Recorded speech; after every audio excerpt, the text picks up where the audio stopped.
स्वर्ग कहो या केदारनाथ, बात तो एक ही है। प्राकृतिक सौंदर्य और भक्ति का ऐसा बेजोड़ उदाहरण कहीं और देखने को नहीं मिल सकता, जैसा केदारनाथ की उस घाटी में देखने को मिलता है। शाम की वो आरती, जिसमें रंग बिरंगी छटा से चमकता केदारनाथ मंदिर, उसके पीछे बर्फ से ढके पर्वत, हाथ में आरती की थाली लिए मंदिर के दरवाजे से निकलते महंत और साथ ही मंदिर में घंटी बजाते पुजारी गण। थोड़ी देर पहले यहां बहुत ठंड थी, पर शिव भक्ति का ऐसा प्रभाव दिखा कि सब उन्मुक्त भाव से महादेव की आरती गा रहे हैं। सब लोग तालियां बजा रहे हैं। कुछ की आंखों में आंसू हैं, तृप्ति के, खुशी के, सब कुछ पा लेने के, और भाव सब कुछ छोड़ देने जैसा, कुछ कुछ शिव जैसा भाव, निर्मोही। आरती की समाप्ति के बाद हर हर महादेव के उद्घोषों से गूंजती केदारनाथ घाटी। ऐसा प्रतीति नहीं होता है कि आप भूलोक में हैं। 5 केदारों में सबसे महत्वपूर्ण केदारनाथ की यात्रा करना लगभग हर भारतीय का स्वप्न है, और यह किसी एक विशेष आयु वर्ग तक ही सीमित नहीं है। युवा हो या बुजुर्ग, पुरुष हो या स्त्री, हर कोई चाहता है शिव का सानिध्य, हर कोई चाहता है केदारनाथ जाना। आज हम चलेंगे उस अनन्य धाम की यात्रा पर, जिसे उत्तराखंड के 4 धामों में से एक और भगवान शिव के 12 ज्योतिर्लिंगों में से एक होने का सौभाग्य प्राप्त है। तो चलिए शुरू करते हैं आज की कहानी, जो आपको लेकर जाएगी केदारनाथ। आज दिन में ही आप सोनमर्ग पहुंच गए थे। आप देख पा रहे थे कि सोनमर्ग कितना सुंदर है, तो आगे की यात्रा बस कमाल की ही होने वाली है। आंखें बंद करते ही याद आता है जब आपने पहली बार केदारनाथ धाम का नाम सुना था। 1952 में आई फिल्म यात्रिक टीवी पर चल रही थी। उस फिल्म में दिखाया जाता है वो दुर्गम रास्ता, जिससे चढ़कर फिल्म के नायक और नायिका मंदिर तक पहुंचते हैं। मन पर छाप छोड़ने के लिए इतना ही काफी था। आपने अपनी मां से पूछा कि मां, ये केदारनाथ क्या है? महज कुछ शब्दों में ही इस स्थान को बयान कर पाना मां के लिए भी कितना कठिन होगा। आपको उन्होंने अपनी गोद में उठाया और कहा, केदारनाथ जो 2 शब्दों से बना है, के और द्वार। के का मतलब होता है मुक्ति और द्वार का मतलब होता है दरवाजा। तो केदारनाथ का मतलब हुआ मुक्ति का दरवाजा। मां, कैसी मुक्ति, कैसा दरवाजा, अच्छे से समझाओ ना। तो मां ने आपका सिर अपनी गोद में रख दिया।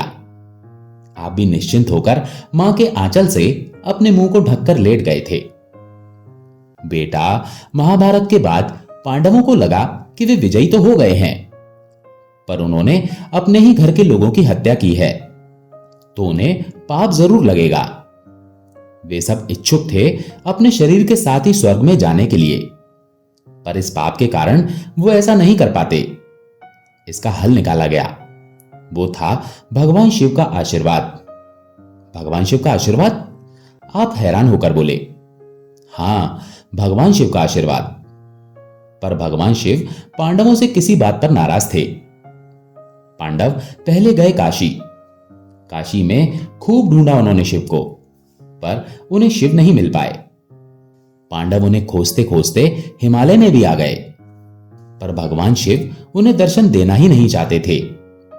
मां की बातें सुनते सुनते पता नहीं आपको कब नींद आ गई। सुबह आपने पूछा कि मां, बताओ ना, पांडवों को भगवान शिव कहां मिले? तो मां बोली, जब बड़े हो जाओ तब खुद जान लेना। अब आप बड़े हो गए हैं, स्वयं जानने के लिए आए हैं कि पांडवों को भगवान शिव कहां मिले।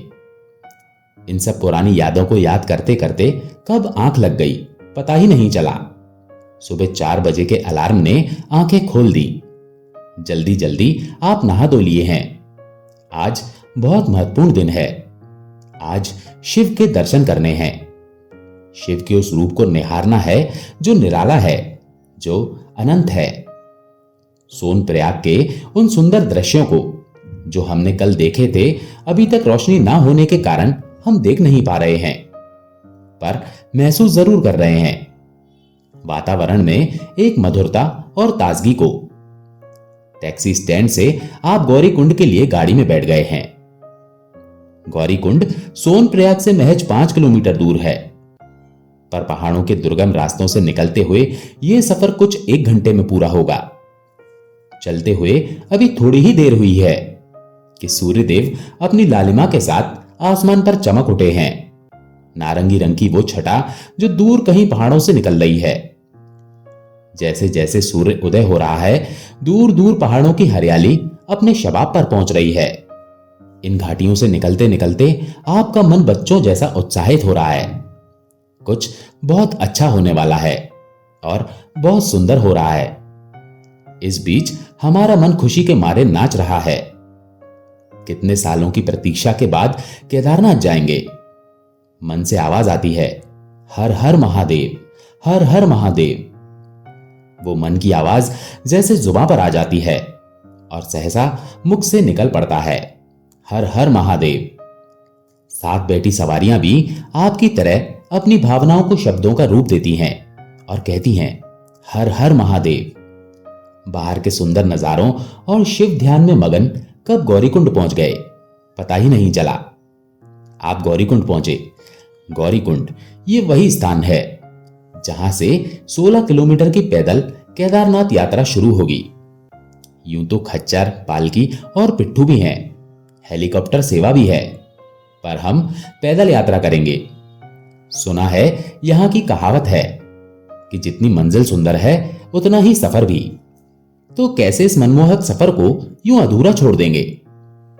जैसे ही गाड़ी से नीचे उतरे कि गौरीकुंड स्टैंड पर एक बूढ़ी अम्मा जो नाक में पारंपरिक नथ पहनी हुई थी पास आई और बोली, गौरीकुंड आए हो तो गौरीकुंड जरूर जाना।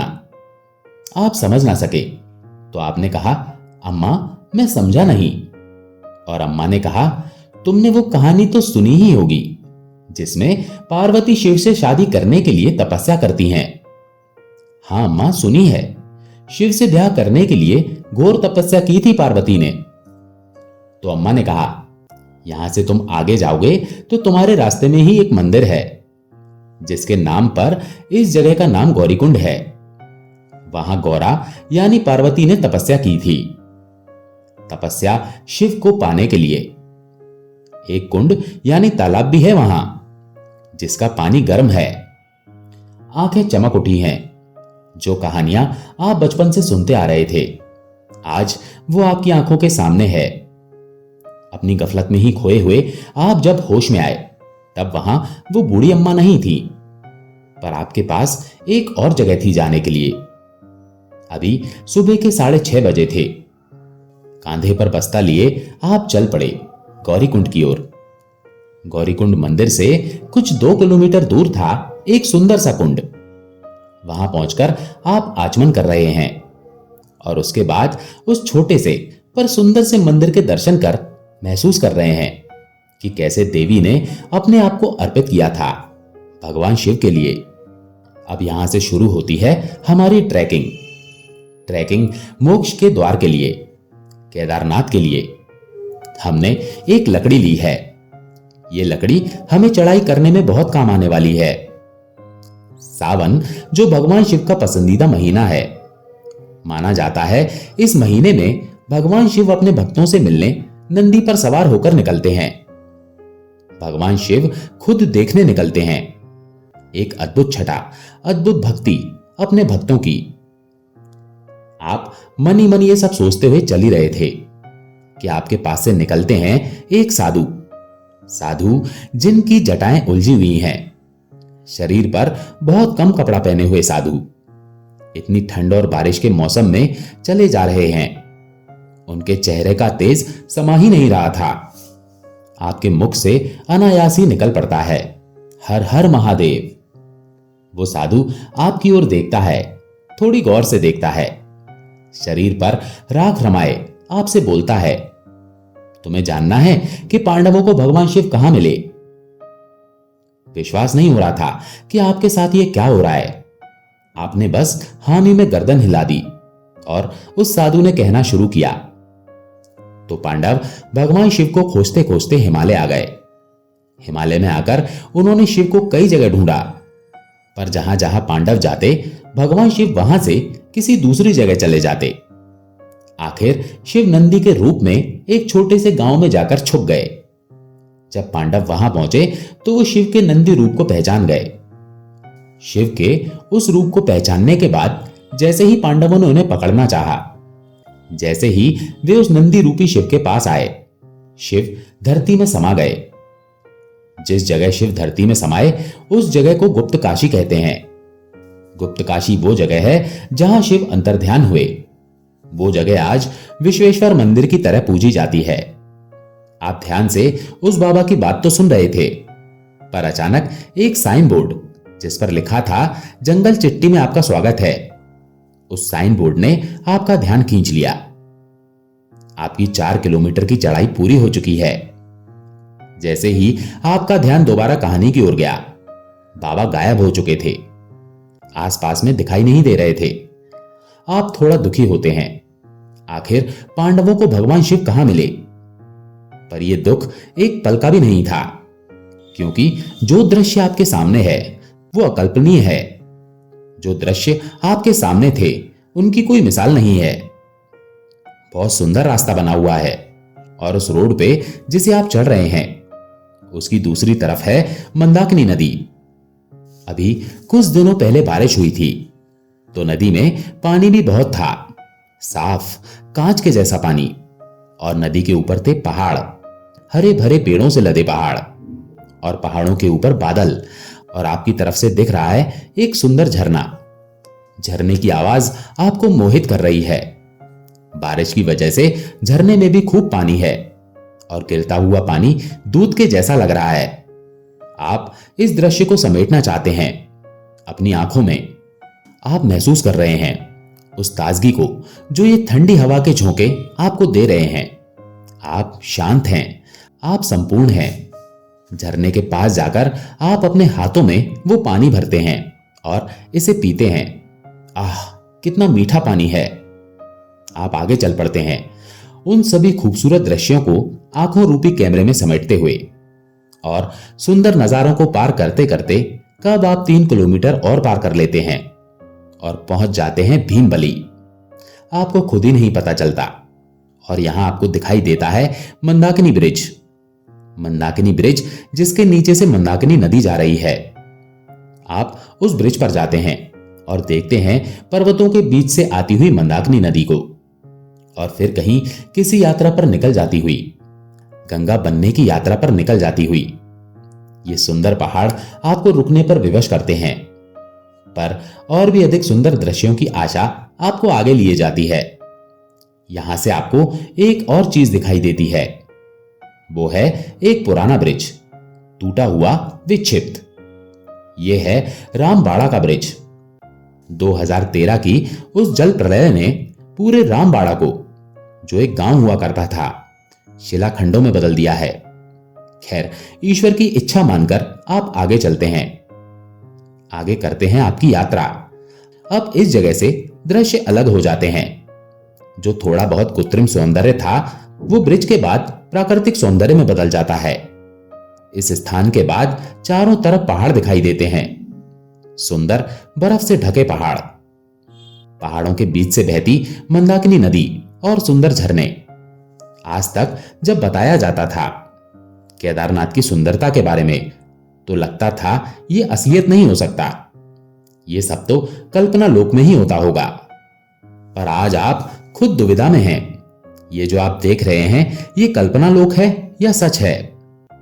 आप चलते जा रहे हैं और महसूस करते जा रहे हैं प्रकृति को। ऐसा लग रहा है जैसे भगवान शिव यहां केदारनाथ के रूप में हैं, तो शक्ति यहां प्रकृति के रूप में है। अब आप 4 किलोमीटर चलकर लिंचौली पहुंच गए हैं। लिंचौली पहुंचते ही आपको पीछे से आवाज आती है, जानोगे नहीं आखिर पांडवों को शिव भगवान कैसे मिले? आप अपने पीछे मुड़कर देखते हैं।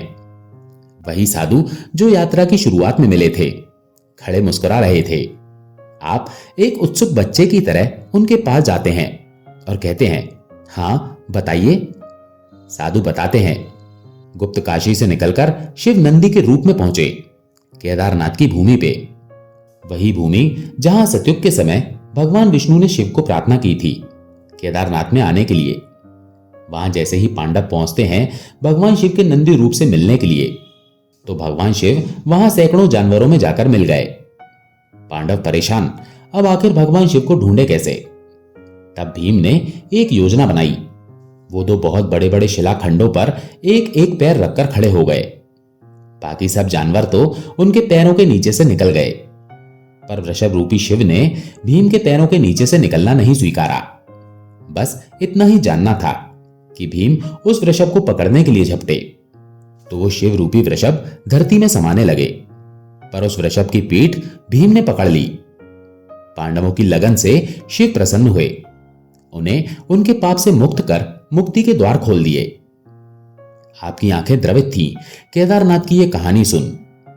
तभी आपको दिखता है केदारनाथ मंदिर, वही केदारनाथ जिसकी कल्पना आपके रोज सपनों में आती थी, वही केदारनाथ जिसके दर्शन को आप यात्रा करके आए हैं। आप द्रवित हो रहे हैं, आपकी आत्मा पवित्र हो रही है, आप समर्पण चाहते हैं और मंदिर की सीढ़ियों पर साष्टांग दंडवत प्रणाम करते हैं। और तभी सुनाई देती है शंख की ध्वनि, शंख के साथ साथ घंटियां और घड़ियाल। केदारनाथ मंदिर की शाम की आरती का समय हो चला है।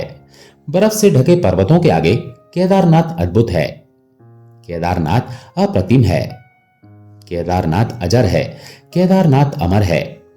आपके मुंह से निकल पड़ता है हर हर महादेव। आप देखते हैं उस बाबा को जो आपके साथ थे, पर वो नहीं दिखे, पर आपको केदारनाथ दिख गए जैसे भीम को दिखे थे। हर हर महादेव की जय शिव शंभू। और आप आरती की उस धुन में खो जाते हैं जैसे आपका अस्तित्व अब शिव ही है। ये थी आज की कहानी, कहानी जिसमें शिव थे, कहानी जिसमें आप थे। आशा है आपको ये कहानी पसंद आई होगी। अगर पसंद आई हो तो वीडियो को लाइक करके कमेंट में हर हर महादेव अवश्य लिखें। हर हर महादेव।